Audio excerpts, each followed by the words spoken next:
একটু পরে করলেও চলে, কিন্তু আজকের যে কোর্সটির যে সমস্ত যাদেরকে নিয়ে আয়োজন, যে সমস্ত কন্টেন্টের উপর এই কোর্সটি চিন্তাভাবনা করা, আয়োজন করা, এই কোর্সটি যারা এই সমস্ত বিষয়ের সাথে যারা আমাদের কর্মকর্তা বা কর্মচারীগণ যারা জড়িত, তারা এখানকার কোনো এতটুকু ব্যত্যয় ঘটলে পুরো প্রতিষ্ঠানটা, বিশেষ করে ওয়াইটিসিতে যারা কাজ করে তারা অত্যন্ত ভাইটাল একটি কাজ, তাদের দায়িত্বের মধ্যে এই ইলেকট্রিক্যাল এবং পানির সরবরাহ। এছাড়া বোধহয় আজকের জামানায়, এই 2025 সালের জামানায়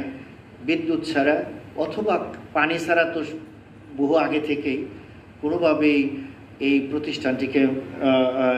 2-1 ঘন্টা ম্যানেজ করা খুব কঠিন। ওই গুরু দায়িত্বটি তারা পালন করে, এবং এই দায়িত্বটি পালন করতে গিয়ে তাদের খুব ছোটোখাটো কিছু সমস্যাদি হলে পরেও দেখা যায় যে অনেকেই পারে, অনেকেরই ধারা এই ছোটোখাটো এই আধুনিক জ্ঞান বিজ্ঞানের প্রযুক্তির মানে নতুন নতুন প্রযুক্তি আসার কারণে তাদের অনেকেই হয়তো সীমাবদ্ধতায় ভোগে, অনেকের হয়তো তাদের ক্যাপাবিলিটিতে এটা কুলায় না, যা কিনা আমরা যদি তাদেরকে ওই আধুনিক জ্ঞান বিজ্ঞানের যে বিষয়গুলো, মডার্ন যে বিষয়গুলো আছে, এগুলো যদি তাদেরকে আমরা একটা ট্রেনিংয়ের মাধ্যমে জানিয়ে দিতে পারি, বুঝিয়ে দিতে পারি, তাহলে ওই ওয়াইটিসিগুলোতে, বিশেষ করে যুব প্রশিক্ষণ কেন্দ্রের ওই দুটো সেক্টর, গুরুত্বপূর্ণ সেক্টর, এই পানি সরবরাহ এবং বিদ্যুৎ সরবরাহের এই জায়গাগুলো আমাদের অনেকাংশেই হয়তো বা লোকালি আমরা আরও দক্ষতার সাথে ম্যানেজ করতে পারবো। বিশেষ করে আমি দেখেছি যে আমিও তো আইটিসিতে চাকরি করেছি সারা জীবন, সেখানে আমাদের ওই মোটর প্রায় নষ্ট হয় এবং এটা একটা কস্টলি বিষয়, এবং সেটি যখন আমরা একটা দোকানে বা অন্য একটা লোকের হেল্প নেই, অনেক পয়সা লাগে, এবং সেই পয়সাটা আমাদের রেগুলার বাজেটে থাকে না। দরবার করে ওই হেডকোয়ার্টারের সাথে কথা বলে টলে আমাদের নিয়ে আসতে হয়, নিয়ে সেটি করতে করতে আবার ওই সময়, একই সময় আবার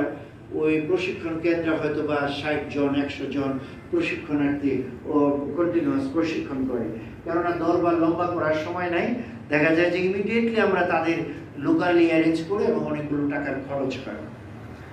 সেটি একটি গরমের দিন, ফ্যান আমাদের প্রত্যেক ওয়াইটিসিতে প্রত্যেক রুমে রুমে ফ্যানের ব্যবস্থা আছে, এবং ফ্যানগুলো কন্টিনিউয়াস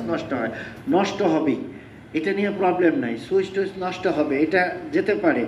তারপরে আরও ছোট বিষয়, এই ফ্যানগুলো যদি কোনো ওই যে কয়েল বাইন্ডিংয়ের একটা ব্যাপার আছে, আমি প্রায়ই এটি ফেস করতাম, যে কয়েল বাইন্ডিং হয়তো এমন করে একটু যদি আমাদের লোকজন একটু জানা থাকে তাহলে হয়তোবা এটি নিজেই সারতে পারে, কিন্তু অনেকের ক্ষেত্রে এই বিষয়টা জানা না থাকার জন্য আমাদের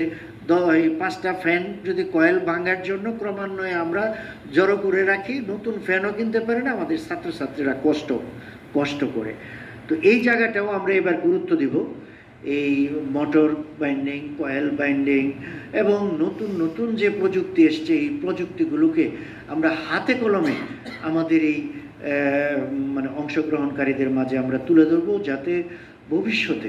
ওয়াইটিসিতে এই ছোটোখাটো যে সমস্যাগুলো আমরা নিজেরা সলভ করতে পারি,